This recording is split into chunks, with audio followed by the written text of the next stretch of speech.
پڑھایا کرو، حضور کی سیرت کا سبق بھی انہیں دیا کرو، انہیں بتایا کرو کہ ہمارے پاک نبی کی شان کیا ہے، اور علماء کے قریب اپنے بچوں کو لے کے آئیں۔ میں آخر میں یہ بھی کہوں گا، یہ جامعہ سکندریہ ہٹیاں بالا آپ کے سامنے موجود ہے، آپ کیوں نہیں اپنے بچوں کو یہاں داخل کرواتے؟ کہ اگر آپ کے بچے یہاں داخل ہوں گے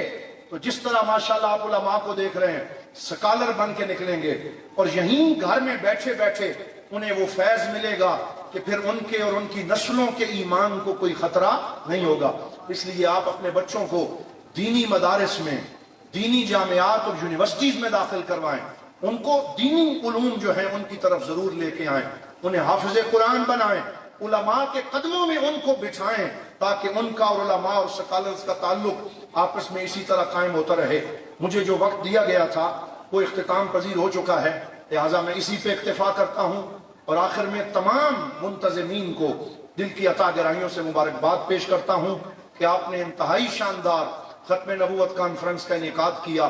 اللہ تعالیٰ آپ کی ان کاوشوں کو قبول و منظور فرمائے اور اس سلسلے میں مزید برکات عطا فرمائے۔ وآخر دعوانا ان الحمد للہ رب العالمین۔